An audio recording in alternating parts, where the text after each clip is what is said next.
What's up, guys? It's Lisa here with Keller Williams South Tampa and Chance Unger with Amerifirst Home Mortgage. There you go. All right, guys. So today we're going to talk to homeowners in forbearance or people who know homeowners in forbearance. When all this started with COVID, I mean, really, and even still to this very minute, everything's kind of been changing quickly, right? Like things are changing on an almost daily basis with what the rules are for the forbearance.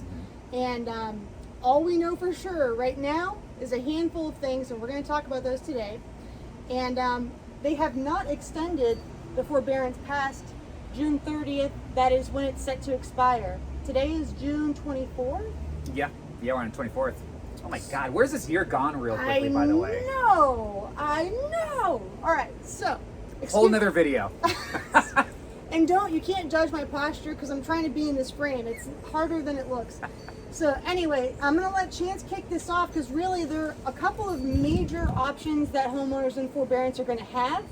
And I'm going to let him talk about the mortgage end, and I'm going to talk a little more on their real estate end. So Go for it. Yeah, absolutely. So again, I think it's really important to talk about what options there are. And it is like a living situation, and it constantly evolves. And when we look at last year when it was implemented versus now, so many things have changed, and even industry personnel are kind of like scratching their head, just like to what you were saying just a moment ago on it. Yeah. But one thing that we do know is that on the financing side, that there are options for you that you can exercise. You just have to make sure that when you're discussing this with your loan servicer or who you pay your mortgage to, that you can make sure that these options are clear and concise and that they're presented to you.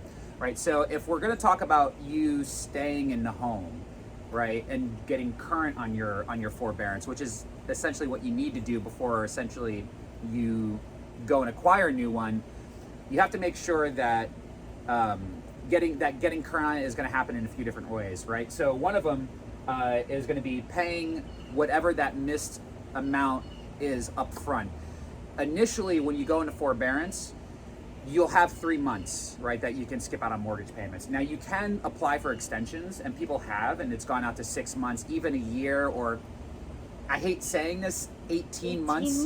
18 months. 18 months. Some of you out there. God. For those, all right, I'm getting anxiety just thinking about those who skipped 18 payments. God. I'm like, okay, in that case there, unless you've invested in Bitcoin, OnlyFans, or like you hit the lottery, can you really probably make that all up at one time? Or you sold your Doge before Elon Musk went on SNL. Yep, exactly, bingo. Which we know who you are out there. We see you driving those Ferraris. Yeah. So hopefully your CPA does it. Anyway, the point is that's a lot of money. 18 mortgage payments. Yeah. What would you recommend? Someone. Yeah. So for something like that, like, all right, if you're stacked in that deep, and let's just, for the intense purposes of just simplifying math, we'll just say your mortgage payment is $1,000 a month, right? Which is a really great mortgage payment. Which is a fantastic mortgage payment. Yeah. All right. If you skipped 18 of those, 18 grand. Okay. What I would probably suggest at a time like this, honestly, sell the house, because there's no way you're going to be able to get caught up on it. You can put it on the back end, which is another option we'll talk about here in a second. But even going into a payment plan, which is another option which we'll talk about here, you're not even going to be able to stay afloat. So if you're that deep into it, I know it's really weird to hear a mortgage guy say sell your house. Yeah. But I'll let Alicia jump into that part of it, on the real estate side. But you have to learn when to cut your losses and collect while you can. Paying off all at once is one way to get yourself current. Yep. Okay. Now, when you do that, just make sure you make it. You have an exact amount of what you need to pay for the guys doing 3 months. And gals. Sorry, general term there. Women, you still have to pay your mortgage. Yeah, you still have to pay your mortgage, women. So, just make sure you get that, you prepared yourself for that potentially being a thing, right? Yeah. So if you haven't been paying your mortgage, I really hope you've been saving that mortgage payment and preparing yourself for this. If not, all right, shame on you. Yeah. Well, unless you really had some dire circumstances, in which case we're human beings and we feel for you. Anyway, that's. But yes, if you could make your mortgage payments, you didn't make your mortgage payments, and then you didn't save the money. Yeah, all right. Listen, there are some moments where I would forget this, and I just all on Uber Eats, you know, because I ate myself into a depression, you know. I mean, we all did. Yeah. You did it. You know it. Don't lie. Yeah. Don't try. Don't cheat yourself, okay? Right. But so paying it all at once This is one option, okay? When you do that, you're current, you're good. The other options are modifying, right? And so when we're talking about a loan modification, right, we're talking about a few different things here. Essentially, if we're looking at what a loan modification is, you're changing the terms, the payment, the rate, anything about the mortgage that was originally agreed upon that's now different, that's considered a loan modification, okay? The servicers will provide that option to you, and it is something you should look at, all right? And again, exhaust all measures and see what you need to do before you even jump to the conclusion of what Elise is going to jump into here in a second. But if you're going to modify the loan and you're going to go into a payment plan, what you have to make sure, or what you have to know rather, is that in order for you to be current to acquire another mortgage, and let's use the example of acquiring another mortgage, meaning refinancing, then you have to make sure that you have 3 on-time payments, Okay. right, in the beginning. Okay, so those 3 payments got to be current, consecutive, on time. All right, you make those 3 payments, then you're considered to be current and out of forbearance. Now, what they're going to do with those payments is they're going to take that missed amount, and then they're going to work out an agreement with you on how much of a higher payment you're going to make to catch up. So they're going to increase that amount, negotiate, or talk about the term, you know, that those higher payments are going to be drawn out on. Let's say it's 5 months, 6 months, a year, whatever it is. Again, this is all going to be specific on your servicer. These are just general policies and procedures that are going to be accompanied with getting out of forbearance. And Chance and I were discussing earlier that we are not actually fully aware of the implications to your credit. If you do a loan modification, we don't know how that's going to impact your credit at this point. This is something that I think is still up in the air with the government. And so I'm going to defer to Chance's judgment, which is, he has said, Yeah. talk to your servicer. Yeah, exactly. Talk to Yeah. your servicer, because and it's a great point, how that impacts your credit. There's so many, you know, like COVID relief actions that were put in place that it won't impact your credit, and then who knows, it could change tomorrow. Moving it to the back of the loan is the other option, right? And so by doing that, your payment stays the same, right? Nothing else really changes. It's just your term gets drawn out a little bit more in a non-interest bearing method. Okay, so we'll stick with that. And But it's due on sale. So if you go to sell the house. correct. Yeah. Yep, exactly. So that's going to be due on sale, whether you sell the house, whether you refinance, whether you pay it off. It's going to be due at that time. Okay, so just know you're going to pay the piper some point or time, and during this whole process. Besides that, if you don't decide to do either one of those options and you don't want to pay your mortgage at all, I mean, you guys have, here's the thing, you always have the option of doing nothing. Mhm. You could always do nothing. Mhm. Why not do nothing? I'll tell you why not to do nothing. But anyway, so if you do nothing, you don't reach out to the bank, you continue, honestly, even if you make your normal mortgage payment that you would normally make and pretend that none of this ever happened, this is what's going to happen, okay? You're going to be served your notice of lis pendens, which essentially means that you are officially in pre-foreclosure. This is a big deal. You're losing a lot of opportunities by the time you get here, okay? So if you cannot make your monthly payments the way that, if you need to make a modification or do something, you need to call your bank, because once you get here, things get really, this is when you start, what's the word? Spiraling. freaking out. Yes. Yes. This is where things go bad. So anyway, so Lis pendens is a notice of pre-foreclosure. So this is when you just either don't pay anything or you pay your original mortgage and do nothing to modify what you've missed. I believe the banks have, I don't know what the exact number is, but I'm just going to say, after 1 month, I'm sure the bank has the right to go after you. Time frame in that window of that is so small, you don't even want to be dipping your toe in that pool. Exactly. Or ineligible for a mortgage product for, do you know how long? Well, I mean, if you go into foreclosure, I mean, depending on the loan program, right? Whether it's FHA, VA, or conventional, it's going to dictate what the minimum time frame is for that.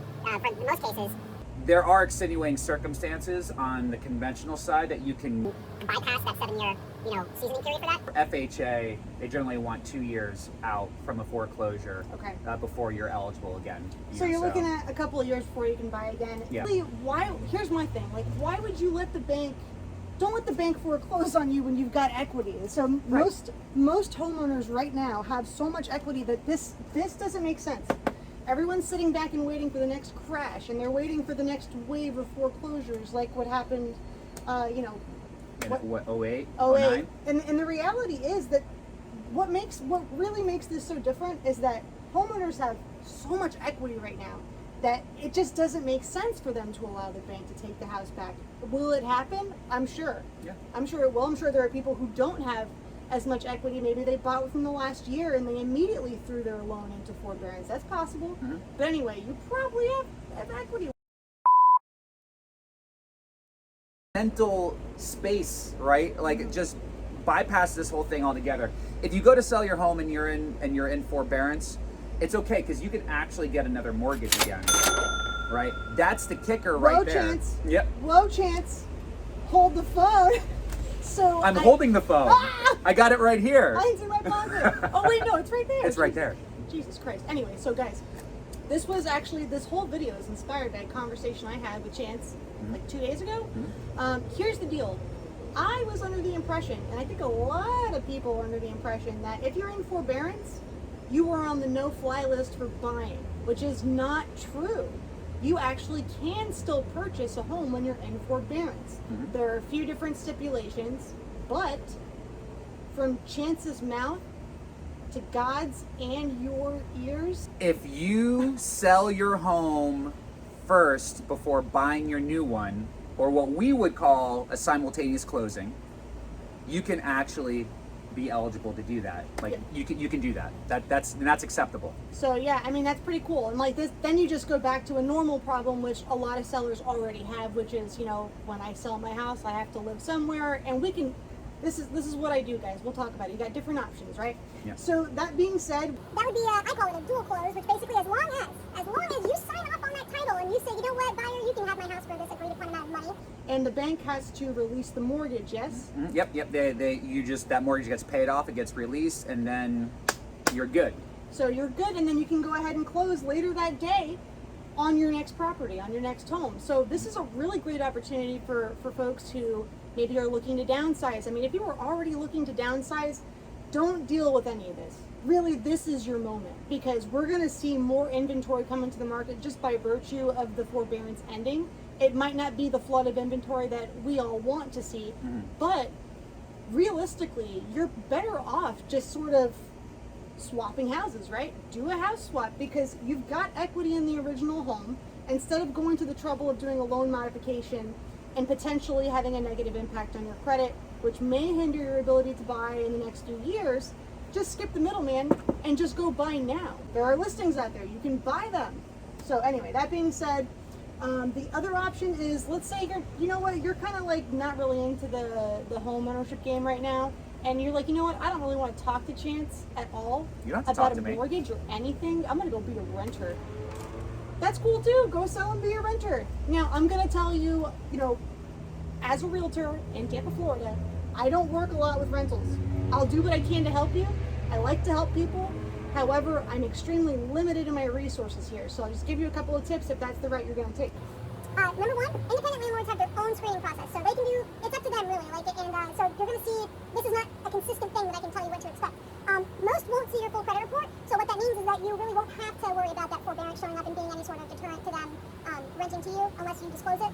And Pro tip, if you are going to rent and will sell your house and rent, get a lease executed at least, prior to closing on the sale of your home. This way you are not homeless. I say this a lot, but really my job is to make sure that you are not homeless, unless you want to be homeless, and then I have no involvement at I mean, that point. could you ever think of any time that you'd want to be homeless, or like an area that you'd want to be homeless? so Chance, when I was at FSU, my buddy Edgar and I used to have homeless Saturdays. It's actually really insensitive. And so what we would do is game days. Yeah. We would just start drinking first thing in the morning and then walk around Tallahassee until nighttime and just be homeless all day. Just all day? Yeah. So that's one situation in which I could see that.